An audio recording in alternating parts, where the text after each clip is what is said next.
जीवन में सफलता के लिए सबसे महत्वपूर्ण बिंदु आत्मविश्वास के बारे में। दोस्तों, हर कोई चाहता है कि जीवन में वह सफल हो।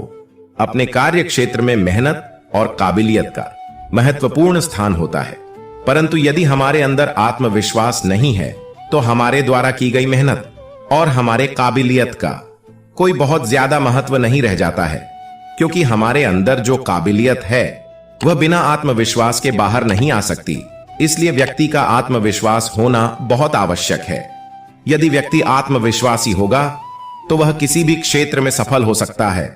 इस वीडियो में हम आत्मविश्वास को तोड़ने वाली 5 प्रमुख तथा महत्वपूर्ण आदतों का जिक्र करेंगे, जिनसे हमें बचना चाहिए। एक सफल व्यक्तित्व के लिए आत्मविश्वास को तोड़ने वाली इन आदतों से हमेशा हमेशा बचना चाहिए। पहली आदत, दूसरों के साथ लगातार तुलना न करें। जी हां दोस्तों, ज्यादातर सफलता के उत्साही व्यक्ति स्वयं के दूसरे लोगों के साथ तुलना करते रहते हैं। कई बार उन जैसी परफॉर्मेंस न दिखाने पर वह निराश हो जाते हैं, जिसका उस व्यक्ति के आत्मविश्वास पर गहरा आघात लगता है। इसलिए हमें चाहिए कि हम हर समय दूसरों के साथ अपनी तुलना न करें। ईश्वर ने प्रत्येक व्यक्ति को एक अलग ही व्यक्तित्व में डाला है, क्योंकि कह सकते हैं कि प्रत्येक व्यक्ति अपने आप में अलग होता है। यदि एक कार्य कोई दूसरा व्यक्ति कर सकता है तो यह जरूरी नहीं है कि पहला व्यक्ति भी वही कार्य उसी तरह कर सके। लगातार दूसरों के साथ तुलना करने से आत्मविश्वास कम हो सकता है। इसलिए व्यक्ति को लगातार दूसरों के साथ तुलना करने से बचना चाहिए। दूसरी आदत, असफलता को दिल पर लेना। यदि आप किसी प्रकार से किसी कार्य में प्रथम बार या द्वितीय बार सफल नहीं भी होते हैं तो भी अपनी असफलता को दिल पर नहीं लेना चाहिए, क्योंकि यदि हम असफलता को दिल पर लेते हैं तो हमारे मस्तिष्क में पॉजिटिविटी की जगह नेगेटिविटी ज्यादा आ जाती है। इसी नेगेटिविटी से बचने के लिए व्यक्ति को कभी भी असफल होने पर उसे दिल पर नहीं लेना चाहिए। इसलिए हमें शुरुआती असफलता को ज्यादा दिल पर नहीं लेना चाहिए। तीसरी आदत, खुद को नेगेटिव विचारधारा वाले लोगों से दूर रखना। हमारे आसपास नेगेटिव और पॉजिटिव दोनों प्रकार की विचारधारा वाले लोग रहते हैं।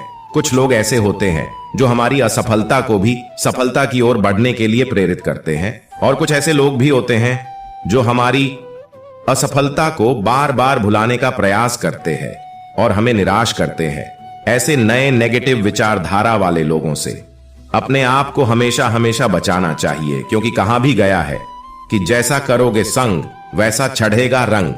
इसलिए हमें सफल लोगों का संग करना चाहिए, या यूं कहे तो सफल लोगों के जीवन से प्रेरणा लेनी चाहिए, भले ही वह हमारा शत्रु ही क्यों ना हो। चौथी आदत, खुद पर दया करना। जी हां दोस्तों, मनुष्य की सबसे बुरी आदत है खुद पर दया करना। कोई भी दिव्यांग व्यक्ति अपनी दिव्यांगता पर कभी आंसू बहाते हुए नहीं देखा जाता है, क्योंकि वह जैसा भी होता है अपने आप से संतुष्ट होता है। परंतु दूसरे लोग उसकी दिव्यांगता को उसका दुख और कष्ट बनाकर उसके सामने रोना रोते हैं, जिससे वह दिव्यांग व्यक्ति भी उस कष्ट और दर्द को महसूस करने लगता है। ठीक इसी प्रकार से यदि हमारे अंदर हमारी अत्यधिक मेहनत के बाद भी किसी प्रकार की असफलता होती है, और यदि हम उस असफलता के कारण अपने स्वयं पर दया करते हैं, तो इससे बड़ा स्वयं का शत्रु कोई और नहीं हो सकता है। इसलिए कभी भी स्वयं पर दया न करें। ऐसा करने से आपका आत्मविश्वास न केवल बना रहेगा अपितु बढ़ेगा भी। 5वीं आदत, लगातार ज्यादा सोचना। यदि हम लगातार अधिक से अधिक सोचते रहते हैं तो यह भी हमारे आत्मविश्वास में कमी ला सकता है, क्योंकि हमारे मन में 2 प्रकार के घोड़े होते हैं।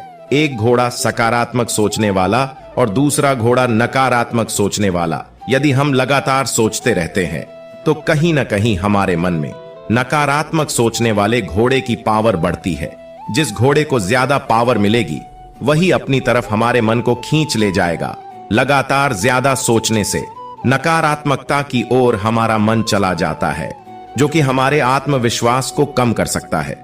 इसीलिए हमें अत्यधिक नहीं सोचना चाहिए। 6ठी आदत, उपलब्धियों को याद करें। जीवन में हासिल की गई उपलब्धियों को याद करें। इससे आत्मविश्वास बढ़ाने में मदद मिलेगी।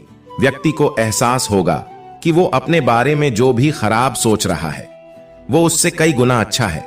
इससे उसे खुद की कीमत समझ आएगी है। एक डायरी में अपनी उपलब्धियों को लिखने के साथ उससे जुड़ी कोई तस्वीरें हो तो उसे रख सकते हैं। जब भी कॉन्फिडेंस लेवल कम लगे या महसूस हो कि हम कुछ नहीं कर सकते, तो तुरंत डायरी देख लें। 7वीं आदत, गलतियां करने से न डरे। गलतियां करना कोई गुनाह नहीं है, इसलिए गलतियां करने से घबराना नहीं चाहिए। जब व्यक्ति किसी काम को पहली बार करने की कोशिश करता है तो उसमें गलतियां होना स्वाभाविक है। इसी वजह से गलती करने से न डरे, क्योंकि व्यक्ति गलती करके ही सीखता है और आगे बढ़ता है। हाँ, एक बार हुई गलती को दोबारा न दोहराए, इससे आत्मविश्वास भी बढ़ेगा। 8वीं आदत, हमेशा गलतियों से सीखें। गलतियां करने से डरने के बजाय कोशिश करें कि गलतियों से कुछ सीखे। गलती हर किसी से होती है, लेकिन इसका अर्थ यह नहीं है कि इस बात से निराश हो जाए। इस बात का ध्यान रहे कि गलती करने के बाद लक्ष्य को हासिल करने की कोशिश को नहीं छोड़नी चाहिए। गलतियों से सीखे और आगे बढ़ने का प्रयास करें, इससे आपका आत्मविश्वास नहीं डगमगाएगा। 9वीं आदत, परफेक्शन की चाहत न रखें। परफेक्शन का मतलब यह नहीं होता है कि खुद को बेहद ज्यादा परेशान करें। ऐसा करने से अपने लक्ष्य से भटक सकते हैं। अगर आप हमेशा सोचेंगे कि हर काम परफेक्ट हो, तो ऐसा नहीं हो सकता है। इससे दिमाग में टेंशन बनी रहती है और काम भी गलत हो सकता है। इसी वजह से कोशिश करें कि ज्यादा प्रेशर में रहने के बजाय आराम से काम करें। इससे काम भी सफल होगा और आत्मविश्वास भी बढ़ेगा। 11वीं आदत, सही शब्दों का चयन और बोलने की कला। सबसे जरूरी बोलने की कला सीखना है। आत्मविश्वास बढ़ाने के लिए यह जरूरी कदम होगा कि जिसे अपनाना चाहिए। अगर आप लोगों के बीच में बोल नहीं पाते हैं, तो इसकी शुरुआत अपनों से कर सकते हैं। शुरुआत में घर के सदस्यों व दोस्तों से बातें करें। इसके अलावा छोटे छोटे फंक्शन में अपना योगदान दें। ऐसा करने से आपके अंदर बोलने का कौशल आएगा। बोलने की कला सीखने के साथ ही सही शब्दों का चयन करना भी जरूरी है। इससे आत्मविश्वास बढ़ाने में मदद मिलेगी। दोस्तों, आज हमने आत्मविश्वास को कम करने वाली कुछ आदतों के बारे में चर्चा की। उम्मीद करते हैं कि इस प्रकार की आदतों में सुधार करके हम निश्चित रूप से सफलता की ओर जा सकते हैं। मिलते हैं किसी नए मोटिवेशन वीडियो में। तब तक के लिए धन्यवाद।